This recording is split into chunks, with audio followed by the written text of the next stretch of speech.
கர்த்தர் நல்லவர்.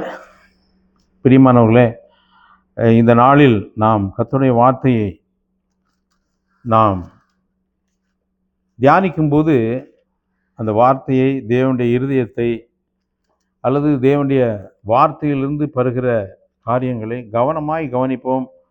நாம் அலட்சியமாய் விட்டுவிட வேண்டாம். எத்தனையோ பேர் தேவனுடைய வார்த்தையை அதற்குரிய மரியாதையை கொடுக்காமல், அதற்குரிய கனத்தை கொடுக்காமல், பிரியமானவர்களை ஏதோ எல்லா நாவலும் போல அல்லது எல்லா வார்த்தையும் போல இந்த வார்த்தையும் ஏற்றுக்கொள்கிறதுனால உங்களுடைய வாழ்க்கையில் ஆசீர்வாதம் இல்லை. பூமிக்குரிய ஆசீர்வாதத்தை சொல்லவில்லை, ஆவிக்குரிய ஆசீர்வாதம் நமக்கு மிக முக்கியமான ஒன்று. பூமிக்குரிய ஆசீர்வாதம் இல்லைன்னா அந்த உலகம் மதிக்காது. ஆவிக்குரிய ஆசீர்வாதம் இல்லைன்னா பரலோகம் நம்மை மதிக்காது. பிரியமானவர்களே, எனவே வேதம் சொல்லுகிற காரியத்தை நாம் பார்ப்போம். சங்கீதம் புஸ்தகம் 84ஆம் அதிகாரம்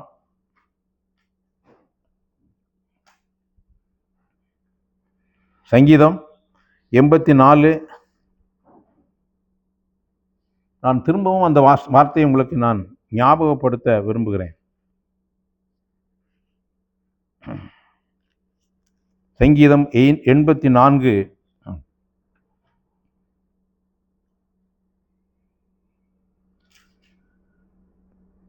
முதலாம் வசனம் வாசிப்போம்.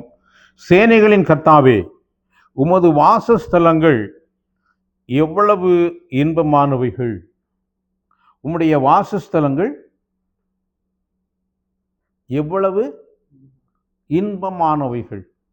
இப்போ பாருங்க, உலகத்தில் இன்பம் அப்படின்னா நிறைய காரியங்கள் இருக்கிறது, சரியா? ஆனால் வேதம் சொல்லுகிற இன்பம் எங்கே இருக்கிறது? அவருடைய வாசஸ்தலத்தில் இருக்கிறது. அவருடைய வாசஸ்தலத்தில் தான் அந்த இன்பம் இருக்கிறது. நாம் இன்பத்தை தேடி எங்கெங்கெல்லாம் தேடி ஓடுறோம், சரியா? அப்படி இன்பத்தை தேடுகிறது படினால்தான் அநேக உலகத்தில் காரியங்களை இன்னைக்கு பாருங்க. நீங்கள் டூரிஸ்ட் போனீங்கன்னா அல்லது இந்த உலக சரீர பிரகாரமான காரியங்களை பார்த்தீங்கன்னா எவ்வளவோ இன்பத்தை தரக்கூடிய காரியங்களை எல்லாம் ஏற்படுத்தி வச்சிருக்கிறாங்க. அதனுடைய முடிவு பார்த்தீங்கன்னா கடைசியில் சஞ்சலமும் தவிப்பும் போட்டியும் பொறாமையும் ஒரு இழைப்பும் தான் இருக்கும், சரியா? இந்த உலகத்தில் தேடி தேடி போனால் கடைசியில் கிடைக்கிறது இதுதான் வந்து நிற்கும். இதுதான் எல்லாம் மாயை. அதாவது நான் எல்லாத்தையும் அனுபவிச்சிட்டேன் அப்படின்னு சொல்லி பிரசங்கி சொல்கிறான். ஆனால் எல்லாத்தையும் அனுபவிச்சாலும் கடைசியில் அவன் சொல்றது மாயை மாயை மாயை. ஆனால் தேவனுடைய வார்த்தையில் நாம் பார்க்கிறோம், கர்த்தாவே, உமது வாசஸ்தலங்கள் எவ்வளவு இன்பமானவைகள். அங்கே ஒரு ஆச்சரிய குறி போட்டிருக்கு பாருங்க, அங்கே ஒரு ஆச்சரிய குறி போட்டிருக்கு. அப்படியானால் இதை போல இன்பமானது உலகத்தில் எங்குமே இல்லை. அதுதான் காரியம்.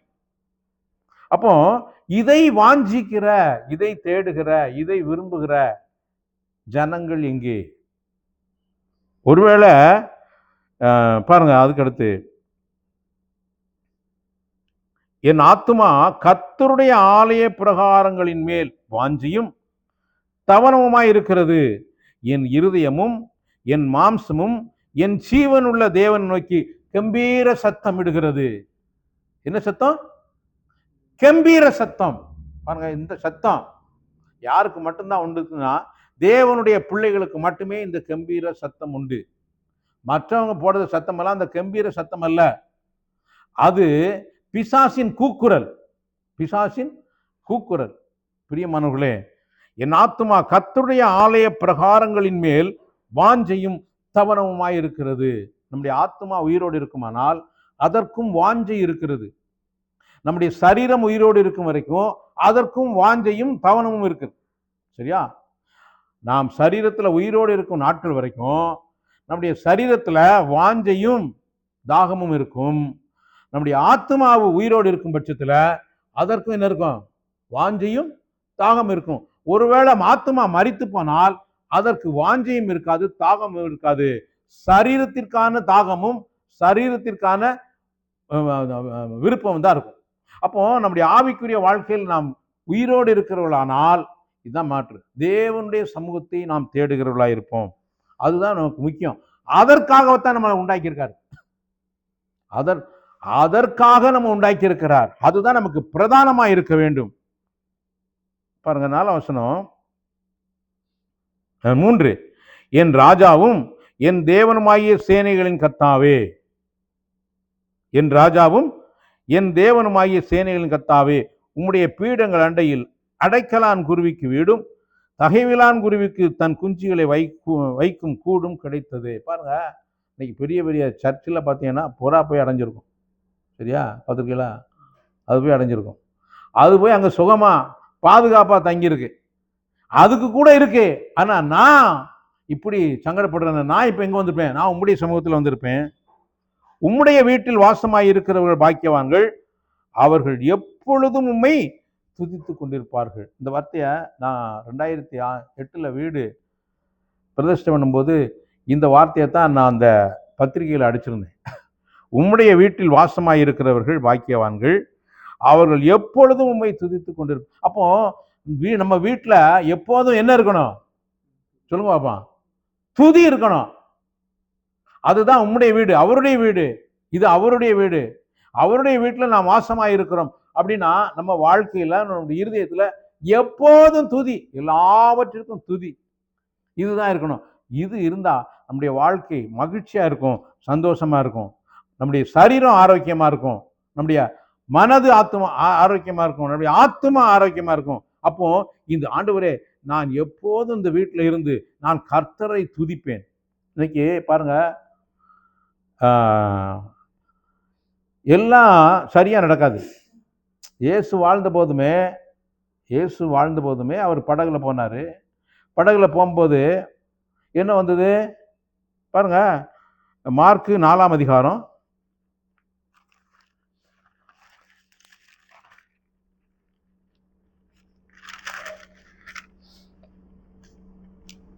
மார்க் 4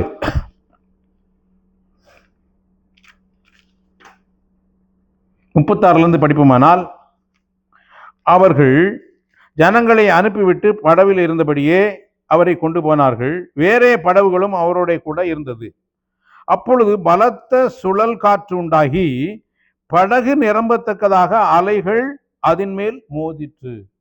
பாருங்க, இயேசு இருக்கிறதுனால படகு மோதாமல் படகு நிரம்பத்தக்கதாக காற்று அடித்து என்ன பண்ணுது? கடல் கொந்தளிக்கிறது. அப்போ ஆண்டவர் அது முதல்ல என்ன செய்யல? இதே மாதிரி நம்முடைய வாழ்க்கையிலும் நடக்கும் பிரியமானவர்களே. இப்படி புயல் அடிக்கும், படகு கொந்தளிக்கும், கடல்ல போகும்போது கொந்தளிக்கும் மாதிரி நம்முடைய வாழ்க்கை படகுல இதெல்லாம் நடக்கத்தான் செய்யும். அப்ப இது நடக்கும் போது இயேசு என்ன செய்யறாங்க? கப்பலின் பின்னணியத்தில் அவர் தலையணையை வைத்து நித்திரையாயிருந்தார். இயேசு என்ன செய்யறாரு? ஏசு என்ன செய்யறாரு? தலையணை வச்சு தூங்கிட்டார். இது சரியா தப்பா? இது சரியா தப்பா? பிரேட்டி சொல்லு. இது சரியா தப்பா? அதாவது படகுல போறாங்க, கடல் காற்றடிக்கி படகு நிரம்பத்தக்கதாக அலைகள் அதன் மேல் மோதிற்று. ஆனா கப்பலின் பின்னணியத்தில் அவர் தலையணையை வைத்து நித்திரையாயிருந்தார். அவரை எழுப்பி, போதகரே, நாங்கள் மடிந்து போகிறது உமக்கு கவலை இல்லையா என்றார்கள். பாருங்க, இப்ப இவங்க எப்படி இருக்காங்க? ஆண்டவரே, நாங்க சாக போறோம். இப்ப முதல்ல செத்தா யார் சாகணும் தெரியுமா? யார் சாவா? முதல்ல இயேசு தான் சாவணும். ஏன்ட்டா அவரெல்லாம் தூங்கிட்டு இருக்காரு, இவன் கூட தப்பிச்சிருவான். ஆனா அவர் என்ன செய்வார்? செத்துருவாரு. ஆனா அவர் தூங்கிக்கிட்டு இருந்தாரு, அவர் இளைப்பாறுதலா இருந்தார். இப்படி ஒரு இளைப்பாறுதலான வாழ்க்கையை பிரச்சனைகளின் மத்தியில, சூழ்நிலைகளின் மத்தியில ஒரு இளைப்பாறுதலான வாழ்க்கையை கர்த்தர் நமக்கு கொடுக்க விரும்புகிறார். அதுதான் இதிலிருந்து நாம் கற்றுக்கொள்கிற பாடம். அப்ப பிரச்சனையே இல்லாத வாழ்க்கை இல்ல, பிரச்சனையின் மத்தியிலும் இளைப்பாறுதலாய் நித்திரையாய் இருக்கிற, சமாதானமாய் இருக்கிற ஒரு வாழ்க்கையை இந்த பூமியிலே இயேசு தருவதற்காகத்தான் இதை கற்றுக் கொடுத்தார். அடுத்து அவர் எழுந்து காற்றை அதட்டி கடலை பார்த்து, இறையாதே, அமைதலாயிரு என்றார். அப்பொழுது காற்று நின்று போயிற்று, மிகுந்த அமைதல் உண்டாயிற்று.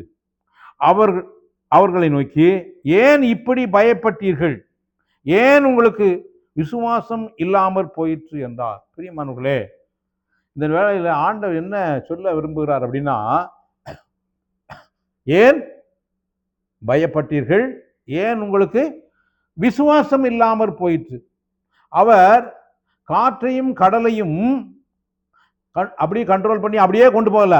எந்த பிரச்சனையுமே இல்லாத வாழ்க்கையை ஆண்டவர் நமக்கு வச்சிருக்கல. பிரச்சனையின் மத்தியிலும் விசுவாசம் இருக்கும்போது, நமக்கு விசுவாசம் இருக்கும்போது, பிரியமானவர்களே, நாம் காற்றையும் கடலையும் என்ன செய்யலாம்? அதட்டி கீழ்ப்படுத்தலாம். ஏன் உங்களுக்கு ஆண்டவர் எதிர்பார்க்கிறது சூழ்நிலையை மேற்கொள்ளத்தக்கதான விசுவாசத்தை நமக்கு கற்றுக் கொடுக்க விரும்புகிறார். அதனால நம்முடைய வாழ்க்கையில பிரச்சனைகளின் மத்தியில நாம் கடந்து செல்கிறோம். பிரச்சனையின் மத்தியில ஏன் கடந்து செல்கிறோம்னா, இதையெல்லாம் நாம் ஜெயம் கொண்டவர்களாய், வெற்றி கொண்டவர்களாய், அந்த சூழ்நிலைகள் நம்மை தாக்காதபடிக்கு தேவனுடைய விசுவாசத்தை உடையவர்களாய் நாம் வாழ வேண்டும். ஆனா இது எப்படின்னா, பேசுறது எளிது. நான் பேசுறது இது எனக்கு எளிதுதான். ஆனா அந்த சூழ்நிலைகள் வரும்போது தான் இது என்ன செய்யும்? நமக்கு டென்ஷனா இருக்கும், கஷ்டமா இருக்கும். அப்ப என்ன செய்யணும்னா, நாம் ஏற்கனவே ஆண்டவர் சமூகத்தில் போய் காத்திருந்து ஜெபித்து தேவனுடைய வார்த்தையை வாசித்து தேவனோடு பேசி இருப்போமானால் அந்த வேளையில கர்த்தர் நமக்கு ஏற்ற வார்த்தையை கொடுப்பார். நமக்கு அந்த ஏற்ற சூழ்நிலையில ஏற்ற வசனத்தை கொடுப்பார். எனவே பிரியமானவர்களே, நாம் அதிகமாய் வாஞ்சிக்க வேண்டியது தேவ வார்த்தை, தேவ சமூகம். சொல்லுங்க, தேவனுடைய வார்த்தை, அடுத்து தேவனுடைய சமூகம். இந்த ரெண்டும் நமக்கு இருக்கும்போது நம்ம வாழ்க்கையில மிகப்பெரிய சமாதானத்தை நாம் அனுபவிக்க முடியும். பாருங்க, சொல்றான், சேனைகளின் கர்த்தாவே உம்முடைய வாசஸ்தலங்கள் எவ்வளவு இன்பமானவைகள். அப்போ இப்படி நாமும் சொல்லணும், ஆண்டவரே உம்முடைய சமூகம். ஏன்னா சங்கீதம் 16:11 படிங்க. சங்கீதம் 16:11.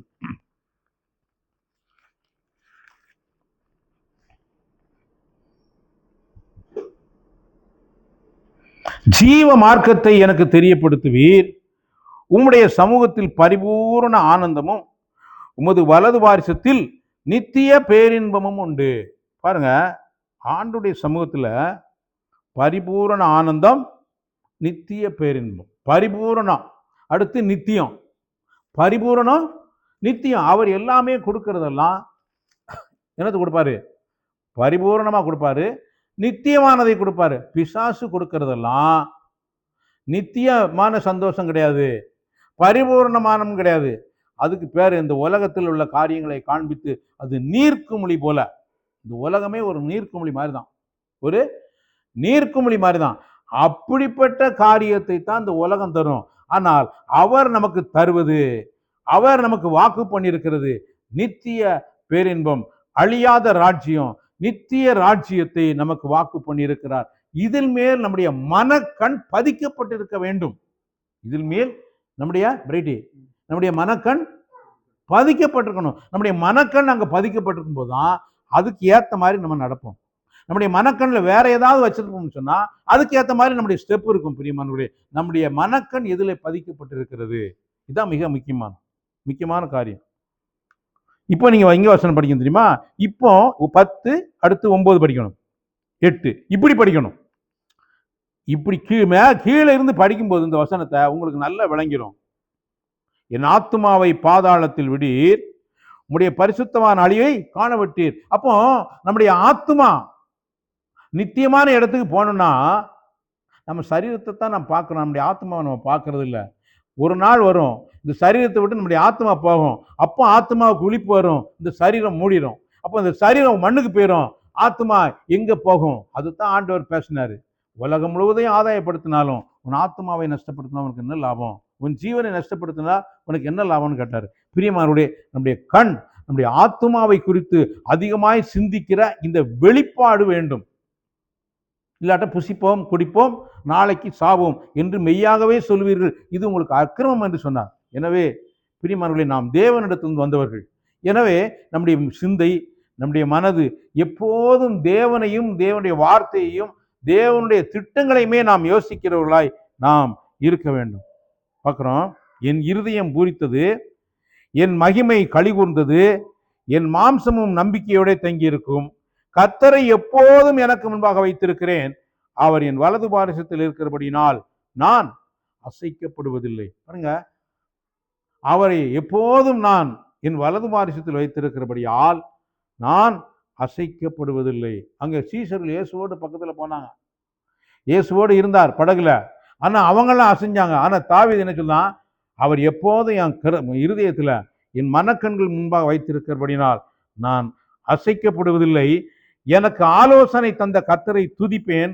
ராக்காலங்களிலும் என் உள்ளந்திரியங்கள் என்னை உணர்த்தும், என்னை உணர்த்தும், என்னை உணர்த்தும். அப்போ ராக்காலம்னா என்ன பாருங்க, அந்த படகு போன மாதிரி பிரச்சனை, சூழ்நிலை, நெருக்கம், பாடு, உபத்திரவம், இந்த சூழ்நிலைகளில் கர்த்தருடைய வார்த்தை என்னை உள்ளந்திரியங்கள் என்னை உணர்த்தும்.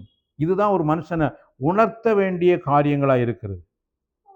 அடுத்த வசனம், கர்த்தர் என் சுதந்திரமும் என் பாத்திரத்தின் பங்குமானவர், என் சுதந்திரத்தை தேவரீர் காப்பாற்றுகிறீர். அப்போ ஆண்டவர் என்ன செய்வார்? நம்மளை காப்பாற்றுவார். எந்த சூழ்நிலையிலும் கர்த்தர் நம்மை பாதுகாப்பார்.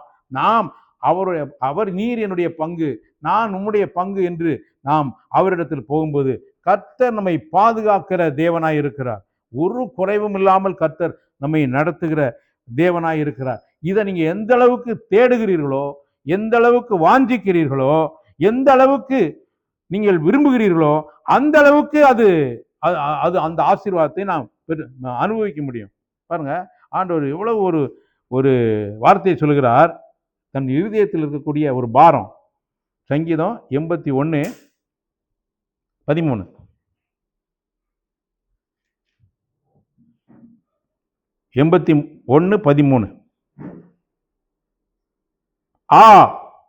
என் ஜனம் எனக்கு செவி கொடுத்து இஸ்ரவேல் என் வழிகளில் நடந்தால் நலமாயிருக்கும். எப்படி? யாருக்கு நலம்? நடக்கிறவனுக்கு நலம். அவருக்கெல்லாம் ஒன்றும் கிடையாது. நல்லா புரிஞ்சுக்கோங்க, அவருக்கு ஒண்ணுமே கிடையாது. என் ஜனம் எனக்கு செவி கொடுத்து இஸ்ரவேல் என் வழிகளில் நடந்தால் நலமாயிருக்கும். நான் சீக்கிரத்தில் அவர்கள் எதிராளிகளை தாழ்த்தி என் கையை அவர்கள் சத்துருக்களுக்கு விரோதமாக திருப்புவேன்.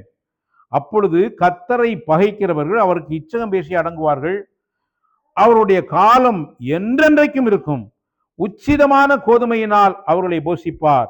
கண்மலையின் தேலினால் உன்னை திருப்தியாக்குவேன். அப்போ அவருடைய வார்த்தைக்கு செவி கொடுக்கும் போது, அவரை தேடி, அவருடைய சமூகத்தை தேடி, அவருடைய வார்த்தைக்கு செவி கொடுக்கும் போது அவர் என்ன செய்கிறாராம்? உச்சிதமான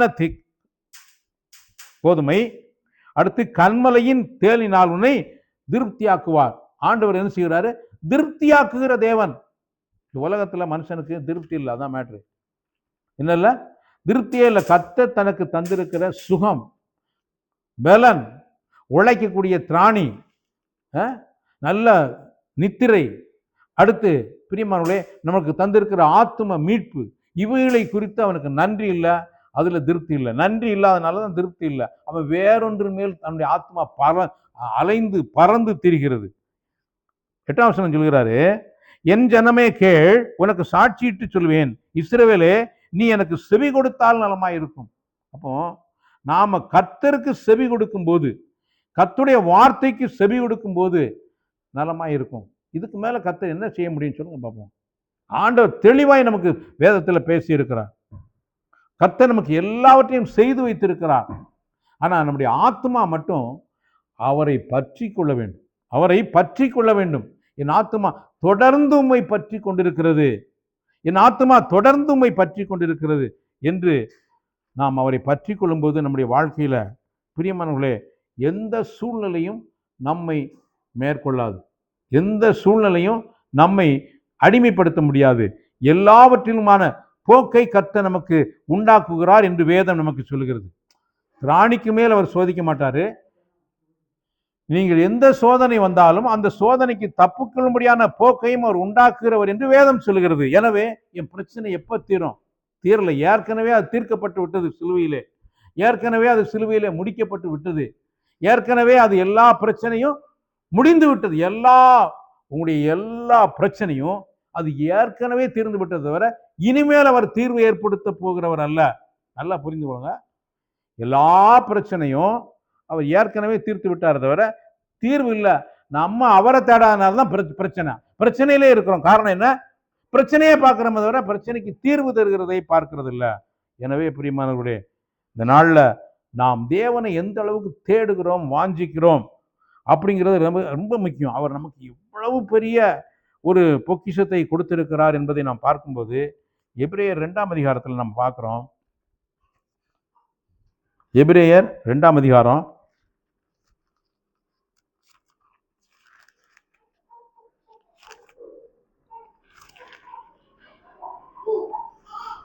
1ஆம் வசனம், ஆகையால் நாம் கேட்டவைகளை விட்டு விலகாதபடிக்கு அவைகளை மிகுந்த ஜாக்கிரதையாய் கவனிக்க வேண்டும். எப்படி ஜாக்கிரதையாய் கவனிக்க வேண்டும்? இங்க மிகுந்த ஜாக்கிரதையாய் கவனிக்க வேண்டும். எப்படி மிகுந்த ஜாக்கிரதை? இதை ஃபீல் பண்ண முடியுமே தவிர இதை யாரும் படம் பிடிச்சு காமிக்க முடியாது. ஃபீல் பண்ணலாம். எப்படி ஜாக்கிரதையாய் கவனிக்க வேண்டும். அப்போ ஆண்டோடைய வார்த்தை நமக்கு அப்படித்தான் சொல்லுது. ஏனெனில் தேவதூதர் மூலமாய் சொல்லப்பட்ட வசனத்திற்கு விரோதமான எந்த செய்கைக்கும் கீழ்ப்படியாமைக்கும் நீதியான தண்டனை வரத்தக்கதாக அவருடைய வசனம் உறுதிப்படுத்தப்பட்டிருக்கிறது. நீங்க காண்கிற பிரச்சனை உறுதியானதல்ல, நீங்க சந்திக்கிற சூழ்நிலை உறுதியானதல்ல, வசனம் உறுதியானது. ஆனா நம்ம வசனத்தையே பார்க்கறது கிடையாது. தான் பிரச்சனை. முதலாவது கர்த்தர் மூலமே அறிவிக்கப்பட்டு பின்பு அவரிடத்தில் கேட்டவர்களாலே நமக்கு உறுதியாக்கப்பட்டதும் அடையாளங்களினாலும் அற்புதங்களினாலும் பலவிதமான பலத்த செய்களினாலும் தம்முடைய சித்தத்தின்படி பகிர்ந்து கொடுத்த பரிசுத்த ஆவியின் வரங்களினாலும் தேவன் தாமே சாட்சி கொடுத்ததுமாயிருக்கிற இவ்வளவு பெரிதான ரட்சிப்பை குறித்து நாம் கவலையற்றிருப்போமானால் தண்டனைக்கு எப்படி தப்பித்துக் கொள்வோம்? பிரியமானவர்களே, பாருங்க, அந்த வசனம் தெளிவாய் தண்டனைக்கு எப்படி தப்பித்துக் கொள்வோம். அப்ப தண்டனை இருக்குங்கிறது வேதம் நமக்கு சொல்லுகிறது. இயேசு கிறிஸ்து நம்முடைய எல்லா தண்டனையும் ஏற்றுக்கொண்டார் என்பது உண்மை. இயேசு கிறிஸ்து நமக்கு எல்லா வர வேண்டிய ஆக்கினையும் அவர் ஏற்றுக்கொண்டார் என்பது உண்மை. ஆனால் ரட்சிப்பை குறித்து நாம் கவலையற்றிருப்போமானால் தண்டனையாவது உறுதி அப்படின்னு வேதம் சொல்லுகிறது. எப்படி ரட்சிப்பை குறித்து நம்ம எதை குறித்தெல்லாமோ கவலைப்படுகிறோம், எதை குறித்தெல்லாமோ பாரப்படுறோம். ஆனா ரட்சிப்பு வெளியேறப்பட்டது என்பதை குறித்த கவலை நமக்கு என்ன செய்யல இல்லை. பிரியமானவர்களே, இனி வரும் உலகத்தை குறித்து பேசுகிறோமே, அதை அவர் தூதர்களுக்கு கீழ்ப்படுத்தவில்லை. தூதர்களுக்கெல்லாம் இந்த சிலாக்கியம், இந்த ரட்சிப்பு, இந்த மேன்மை இல்லை. உங்களுக்கும் எனக்கும் அவர் கொடுத்திருக்கிறார். அப்படியானால் இந்த ரட்சிப்பு எவ்வளவு மேலானது. உங்களுக்கெல்லாம் என்ன புரியணும் அப்படின்னா, உங்களுடைய எல்லா பிரச்சனைக்கும் தீர்வு செய்வதற்காக தேவதூதர்கள் காத்திருக்கிறார்கள். சரியா? உங்களுடைய வாழ்க்கையில இருக்கக்கூடிய எல்லா பிரச்சனைக்கும் தீர்வு செய்வதற்காக யார் இருக்கா? உங்க வாழ்க்கையில என்ன பிரச்சனையா இருக்கட்டும், நீங்க சந்திக்கிற எந்த சூழ்நிலையா இருக்கும், ஒன்னொன்னுக்கும் ஒரு தேவதூதர் இருக்காங்க. வசனம் சொல்லுது, நான் சொல்லல. எப்படின்னா 7ஆம் வசனம் படிங்க. 1:7 எபிரேயர் 1:7 6 7 படிச்சீங்கன்னா உங்களுக்கு தெளிவா புரியும். மேலும் தமது முதற் பேரானவரை இந்த உலகத்தில் பிரவேசிக்க செய்த போது, பாருங்க, அந்த முதற் பேரானவரை இந்த உலகத்தில் பிரவேசிக்க செய்தார். யாரு? ஆண்டவராகிய இயேசு கிறிஸ்து. அவர் தான் முதற் பேர். அதே மாதிரி நீங்களும் நானும் தேவனால் இந்த உலகத்திற்கு அனுப்பப்பட்டவர்கள். நல்லா புரிந்து கொள்ளணும். நீங்களும் நானும் இயேசு கிறிஸ்துவை போல இந்த உலகத்திற்கு அனுப்பப்பட்டவர்கள். அதான் அவர் முதற் பேரானவர், நாமெல்லாம் அவருடைய சகோதரர்கள். சரியா? தேவதூதர்கள் யாவரும் அவரை தொழுது கொள்ள கடவர்கள் என்றார். தேவதூதரை குறித்தோ தம்முடைய தூதர்களை காற்றுகளாகவும் தம்முடைய ஊழியக்காரரை அக்கினி ஜுவாலியாகவும் செய்கிறார் என்று சொல்லி இருக்கிறது. வேதம் என்ன சொல்கிறதோ அதை பார்த்தா மட்டும்தான் உங்க பிரச்சனையை நீங்க அணுக முடியும். இங்க வேதத்தை பார்க்காம நம்ம பிரச்சனையை பார்த்தோம்னா பிரச்சனையை உங்க பாணியில டீல் பண்ணுவீங்க. ஆனா வேதத்தை பார்த்து டீல் பண்ணீங்கன்னா தேவனுடைய பார்வையில பிரச்சனையை நாம் என்ன செய்வோம்? டீல் பண்ணுவோம்.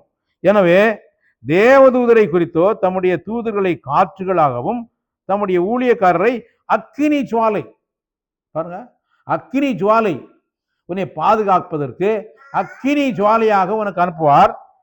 அடுத்து காற்றுகளாக அனுப்புவார். தேவதூதர் காற்றுகளாக வருவாராம். இப்போ பாருங்க,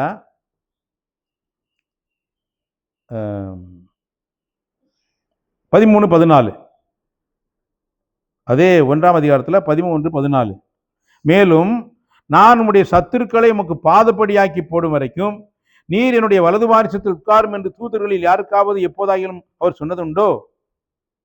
இப்படி தூதர்களில் யாருக்காவது சொன்னதுண்டா? ரட்சிப்பை சுதந்திரிக்க போகிறவர்களின் நிமித்தமாக ஊழியம் செய்யும்படிக்கு அவர்கள் எல்லாரும் அனுப்பப்படும் பணிவிடை ஆவிகளாயிருக்கிறார்கள் அல்லவா? அப்போ ரட்சிப்பை சுதந்திரிக்கிறவர்களுக்கு தேவதூதர்கள் யாரா இருக்கிறாங்க? பணிவிடை செய்வார்கள்.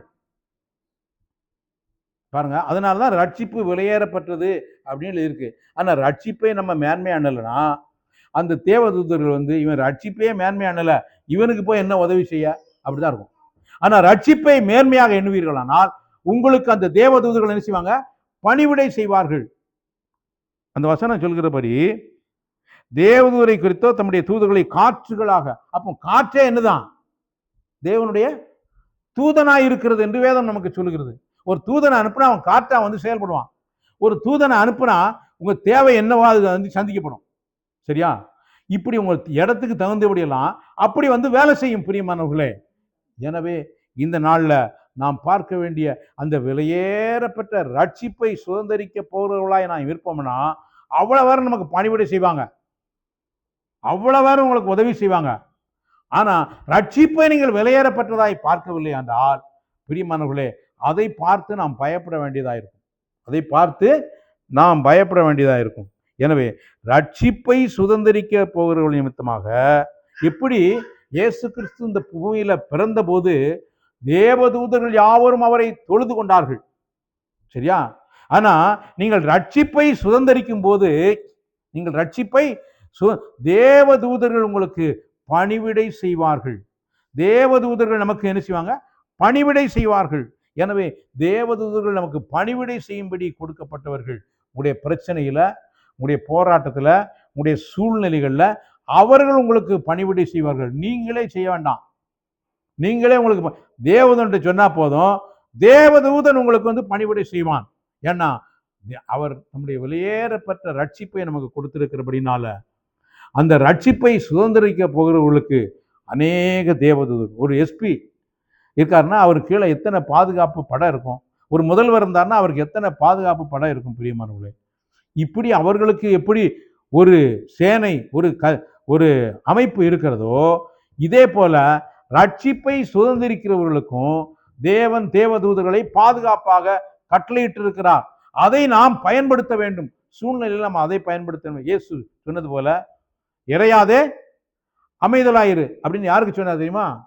யாருக்கு சொன்னாரு? தேவதூதர்களுக்கு சொன்னார். யாருக்கு சொன்னாரு? தேவதூதர்களுக்கு சொன்னார். எனவே அது என்ன செஞ்சது? அமைதலாக இருந்தது. எனவே நம்முடைய வாழ்க்கையிலும் எந்த பிரச்சனையும் இயேசுவை போல இறையாதே அமைதலாயிரு என்று நாம் சொல்ல முடியும். எப்படி சொல்லணும்? இறையாதே அமைதலாயிரு. அதுக்கு என்ன காரணம் அப்படின்னா, நாம் தேவ சமூகத்தை, தேவ பிரசன்னத்தை, தேவனுடைய அந்த மகிமையான பிரசன்னத்தினால் நாம் நிறைந்திருக்கும் போது, தேவனுடைய வார்த்தையினால் நாம் நிறைந்திருக்கும் போது இந்த சூழ்நிலைகளை நாம் மேற்கொள்ள முடியும். இல்லாவிட்டா சூழ்நிலைகள் நம்மை மேற்கொள்ளும். சூழ்நிலைகள் நம்மை மேற்கொள்ள வேண்டுமா அல்லது சூழ்நிலைகளை நாம் மேற்கொள்ள வேண்டுமா என்பதை தேவன் நம்மிடத்தில் கொடுத்திருக்கிறார். எனவே பிரியமானவர்களே, இந்த நாளில் நாம் எப்படி இந்த உலகத்தில் உள்ள சூழ்நிலையை நாம் கடந்து போகிறோம்? எல்லாருக்கும் பிரச்சனை உண்டு, எல்லாருக்கும் போராட்டம் உண்டு, எல்லாருக்கும் எல்லா சூழ்நிலையும் கடந்து போகிறோம். இங்க பிரச்சனையே இல்லாத வாழ்க்கை என்பது அல்ல. இயேசு சொன்னார், இந்த உலகத்தில் உங்களுக்கு உபத்திரவம் உண்டு, திடன் கொள்ளுங்கள், நான் உலகத்தை ஜெயித்தேன், உலகத்தின் முடிவு வரைந்தும் சகல நாட்களிலும் உங்களோடு கூட இருக்கிறேன் என்று சொன்னார். இருக்கிறேன் என்று சொன்னவர் இருக்கிறார், அவர் இருப்பார், அவர் இம்மானுவேலராய் இருக்கிறார், அவர் வருவார், அவர்களை கூட்டி சேர்க்க அவர் பிரத்யட்சமாய் வருவார். எனவே இப்படிப்பட்ட நம்பிக்கையோடு, இப்படிப்பட்ட விசுவாசத்தோடு, இப்படிப்பட்ட தைரியத்தோடு இந்த பூமியில வாழும்படிக்குத்தான் அவர் கல்வாரி சிலுவையில நிர்வாணமாய் தொங்கி நம்முடைய எல்லா பாவம், சாபம், வியாதி, தரித்திரம் எல்லாத்தையும் அவர் சிலுவையில சுமந்து தீர்த்து, பிரியமானவர்களே, வா என்னிடத்தில் வா என்று அழைக்கிறார். இப்போ அவர்கிட்ட யார் வேணாலும் போகலாம், யார் வேணாலும் போகலாம். உலகத்தில் எல்லாரையும் ஏற்றுக்கொள்ள மாட்டாங்க, உலகத்தில் எல்லாரையும் ஏற்றுக்கொள்ள மாட்டாங்க. ஆனா அவர் எல்லாரையும் ஏற்றுக்கொள்ளுகிற தேவன்.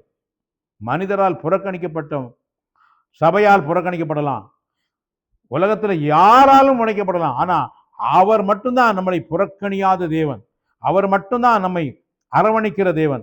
அவர் மட்டும்தான் நம்மை கரம் பிடித்து தூக்கி நடத்துகிற தேவன். எனவே வேதம் சொல்லுகிறது, வசனம் ரொம்ப தெளிவா சொல்லுது பாருங்க.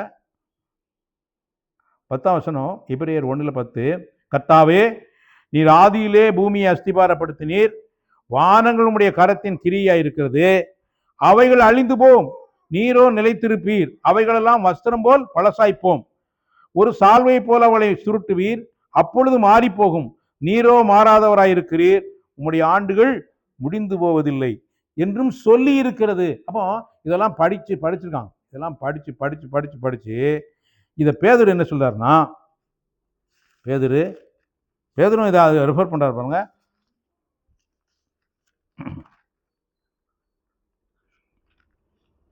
1 பேதுரு 1ஆம் அதிகாரம் 23, அழிவுள்ள வித்தினாலே அல்ல, என்றென்றைக்கும் நிற்கிறதும் ஜீவனுள்ளதுமான வேத வசனமாகிய அழிவில்லாத வித்தினாலே மறுபடியும் ஜனிப்பிக்கப்பட்டிருக்கிறீர்களே. அப்போ நான் எப்படி ஜனிப்பிக்கப்பட்டிருக்கிறேன் என்றால், அழிவுள்ள வித்தினால் அல்ல, அழியாத வேத வசனத்தினால் நான் ஜனிப்பிக்கப்பட்டிருக்கிறேன். மாம்சமெல்லாம் புல்லை போலவும் மனுஷருடைய மகிமையெல்லாம் புல்லின் பூவை போலவும் இருக்கிறது. புல் உலர்ந்தது, அதன் பூவும் உலர்ந்தது, உதிர்ந்தது, கர்த்தருடைய வசனமோ என்றென்றைக்கும் நிலைத்திருக்கும். உங்களுக்கு சுவிசேஷமாய் அறிவிக்கப்பட்டுகிற வசனம் இதுவே. அப்போ வசனம் ஒரு நாள் என்ன செய்யாது, ஒழியாது. வசனம் ஒரு நாளும் மாறாது. எனவேதான் நாம் வசனத்தை அதிகமாய் நேசித்து வாசித்து அதை தியானித்து அந்த வசனத்திற்கு நாம் முக்கியத்துவம் கொடுக்கணும். எல்லாம் ஒழிஞ்சுப்போம். அவர் தெளிவா எழுதுகிறார். இப்படி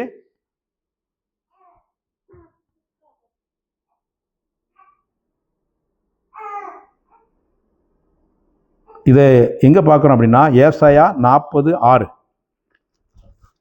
ஏசாயா தீர்க்கதரிசியின் புஸ்தகம் 40ஆம் அதிகாரம் 6ஆம் வசனம். நம்ம பார்க்கல, இன்னைக்கு பார்த்துக்கிட்டு நம்ம விட முடியாம பார்த்துக்கிட்டு இருக்க காரியங்களை தான் கர்த்தர் ரொம்ப தெளிவா வேதத்தில் எழுதியிருக்கார். பின்னும் கூப்பிட்டு சொல் என்று ஒரு சத்தம் உண்டாயிற்று. என்னத்தை கூப்பிட்டு சொல்வேன் என்றேன். அதற்கு, மாம்சமெல்லாம் புல்லை போலவும் அதன் மேன்மையெல்லாம் வெளியில் பூவை போலவும் இருக்கிறது. கர்த்தரின் ஆவி அதன் மேல் ஊதும் போது புல் உலர்ந்து பூ உதிர்ந்து போம்.